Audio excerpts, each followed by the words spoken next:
समंदर के किनारे एक पुरसुकून गांव था जिसका नाम नेटमेयर था। यहाँ बादलों की गरज और परिंदों की चीखों के बीच समंदर की लहरें चुपके चुपके कुछ कहती थीं, मगर सिर्फ उन लोगों को जो सुनने का हुनर रखते थे। इस गांव में एक लड़की रहती थी जिसका नाम लैला मेरू था। वो बाकी बच्चों से मुख्तलिफ थी, तजस्सुस भरी, बेचैन और समंदर की सरगोशियों की तरफ खिंची हुई। जब दूसरे बच्चे सीपियों में से खेलने या पानी में पत्थर फेंकते, लैला टूटी किश्तियों की लकड़ियों से कान लगाकर कुछ सुनने की कोशिश करती थी। शायद समंदर की कहानी, शायद कोई भूला भटका ख्वाब। एक दिन सुबह सवेरे तूफान के बाद साहिल पर सब कुछ बिखरा पड़ा था। फिर अचानक से लैला को जब साहिल पर समंदर के राज बिखरे पड़े थे तो लैला को कुछ अजीब नजर आया। एक बोतल काई में लिपटी हुई पुरानी चीज़ों के दरमियान छुपी हुई थी, लेकिन ये कोई आम बोतल ना थी, ये कांच की थी, मगर गर्म महसूस हो रही थी, जैसे दिल की धड़कन हो। इसके अंदर से रोशनी झलक रही हो, कभी नीला, कभी सब्ज, कभी चमकता सफ़ेद। बोतल की गर्दन पर स्याह मोम और सुनहरी धागे की मुहर लगी हुई थी। लैला ने कांपते हाथों से बोतल खोली तो एक नीली धुंध से बाहर निकली और अंदर से एक छोटा सा कागज़ का टुकड़ा हवा में तैरने लगा, जैसे किसी जादू से कागज़ खुद ही खुल गया हो। इस पर लिखा था, अपनी ख्वाहिश जाहिर करो, मगर याद रखो हर तोहफे की एक कीमत होती है।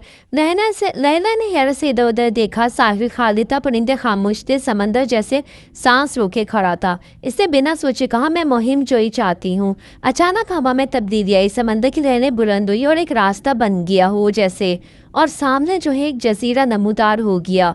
लैला ये सब देख के बहुत चौंक चुकी थी।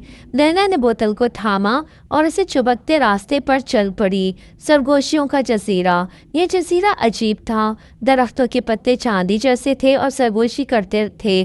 फूल उसकी सांसों में खिलते और बुलंद थे होते।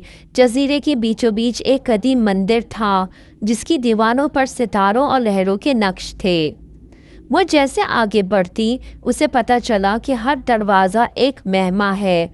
पथरीले दरवाजे जो सिर्फ पहेली का जवाब देने पर खुलते, पुल जो सिर्फ सही नाम लेने पर नमूदार होते, मुजस्मे जो सिर्फ शाम की रोशनी में हरकत करते।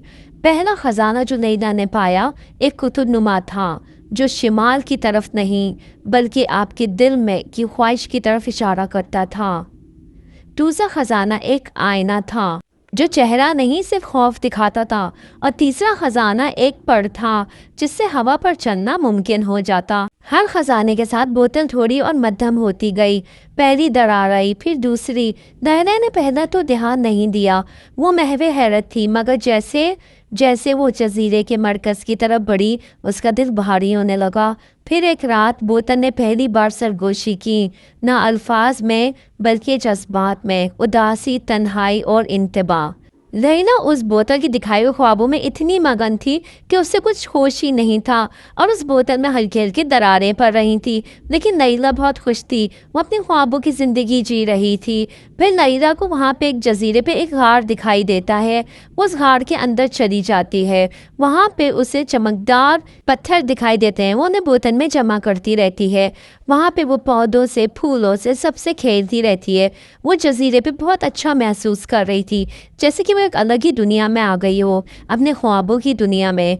लेकिन उसे कुछ होश ही नहीं था। फिर उसे एक होश दिखाई देता है जिसमें उसे अपना गांव दिखाई देता है, उसके माँ बाप जो उसे ढूंढ रहे थे। समंदर बगैर लैला की तब उसे समझ आया कि हर चीज़ जो उसने हासिल की है उसने बदले में वक्त, यादें और दिल का एक हिस्सा दे दिया है। वो ख़जाने छोड़ आई, वो ख़जाने धुएं की तरह गायब हो गए। उसने बोतल को थामा और आहिस्ता से कहा, मैं समझ गई हूँ, अब मैं वापस जाना चाहती हूँ। बोतल एक बार फिर चमकी, इस बार नरम और गर्म नीली धुंध उठी और समंदर ने उसे वापस बुला लिया। वापसी, लैला वापसी पत्थरों वाले रास्ते पर चली जो उसके पीछे पीछे टूटता गया, जजीरा धुंध में छपता गया। जब वो साहिल पर वापस पहुंची शाम हो चुकी थी। पता नहीं वो कितने दिन गई थी, मगर उसका दिल पुरसुकून था, ना खजाने के लिए बल्कि अपनी सच्चाइयों के लिए जो उसने पाई थी। उसने बोतल वापस समंदर में डाल दी। वो बहती गई, फिर धीरे धीरे दूर आती गई।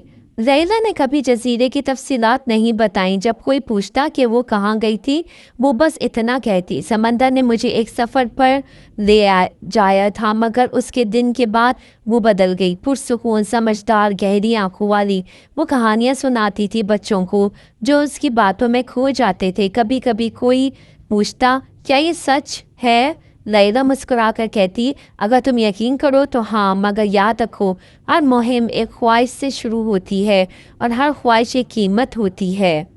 और दूर समंदर के पार बोतल अब भी बह रही थी, किसी नए ख्वाब देखने वाले का इंतज़ार कर रही थी।